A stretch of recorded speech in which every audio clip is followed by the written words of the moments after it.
Oh, I forgot to go to the right screen. Hold on. Oh, wait, that's awful.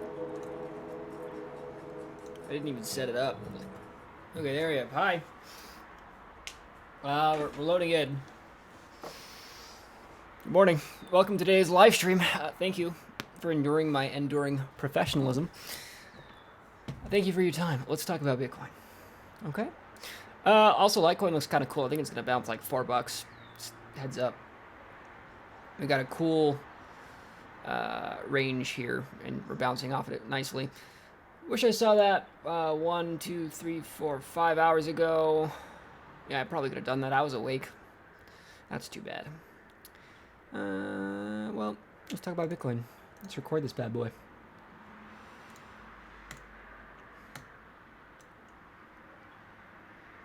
Okay. Oh, that's actually questionable. A little bit questionable. There is an implied lower low, I'm going to be honest. Macro to micro, though, we'll start on the daily.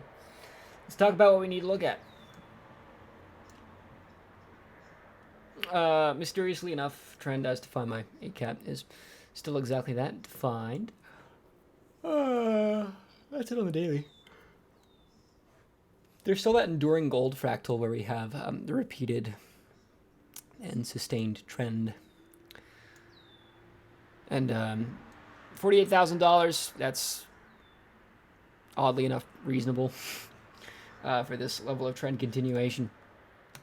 Just be aware that we're seeing that high price volatility on the swing low. So if you stop out, cool. Just wait for the next daily CCI roll and try again. Right, because pretty much on the daily chart, all we're using is this current time. If the longer periods are weighted positively, and your shorter period weights negatively, but then returns to a state of neutral weighting, like so, that results in typically trend continuation.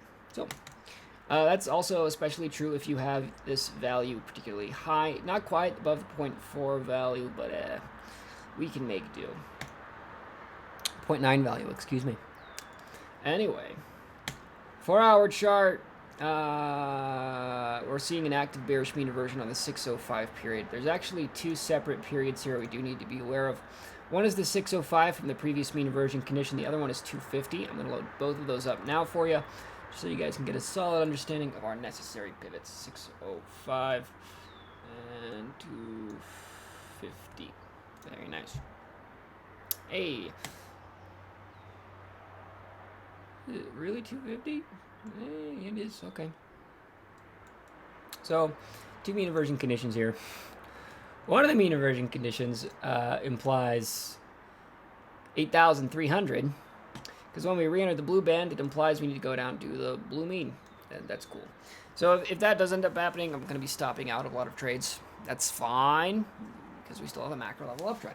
Right, so if we stop out of this trades because of the completion of this condition, which is technically implied, that's obviously bearish. However, mean reversion conditions can be completed in multiple ways. One, we can just go straight down to the mean, and then that's it. That's the completion of the condition. Alternatively, all we need to do is stay inside this band. So it's the 1.25 standard deviation, which is the pivot point for the expansion and compression of any distributional period or its subset.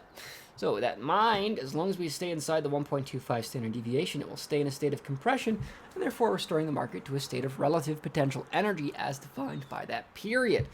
So we don't have to go to the mean, necessarily. All we have to do is go sideways until the 605 period on the wave PM goes below 0.7.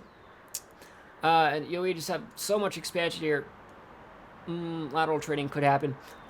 However, the failure of the condition, or at least I say failure because mean reversion doesn't need to happen. We can still see trend continuation as long as we see sufficient compression. Okay. So that was a really long way of me saying I don't know. Hope you enjoyed that. 1 hour chart, we actually have a slightly bearish image here. Based on the wave PM. These readings are pretty reliable, at least for short-term trending.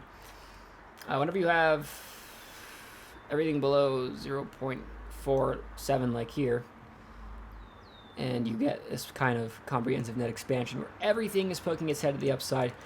Everything on the CCI is all weighted to the downside. Oh, that implies short-term bearish move. So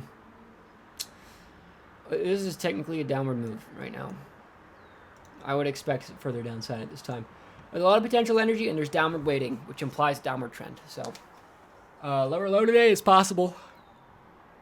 Beware of that. Use good risk management. If we actually do end up getting significant lower lows, make sure you properly manage your risk, please. Not in the mood to be scooping up anybody's tears today because they went 100x on the uptrend. Lower lows still possible. Just keep that in mind. I'm still long, however, right? Because every time daily 14-period CCI rolls up, I want to go long, right? Because this is a trending market. If you have a trending market, you use tools to trade the trend. All right? Trend analysis is super simple. It's up, so you catch the swing lows. With that in mind, that's it. That's all I want to say about Bitcoin. It's a really simple chart today. A little muddy, I will admit that. Macro time frame seems clear, but anything below that is kind of not fun to trade. So I'm a little bit hesitant. Actually, you know what? You know, the 15-minute chart, we do have something nice. Actually, you could probably go short right now this very second. Because, watch this. This here's the mean reversion condition. Oh, excuse me. This here's the mean reversion condition. And as long as we're outside of it, trend is defined in a state of downness. So the chances of us bouncing on the outside of this pivot are pretty good. You could short right now, this very second, if you wanted, with just a stop loss a little bit above. So you got a 0.7% downside, and then you could bet on lower low. So it's 10-to-1 profit ratio at least. Not a bad trade. Of course, if we actually do end up having a candle close inside this purple band here, that will result in mean reversion and more chop. So just make sure you play it safe, folks. I hope you have a beautiful day. It's kind of going to be it for today. I'll talk to you all later. Have a good one. And for you too, YouTube. I'll see you later.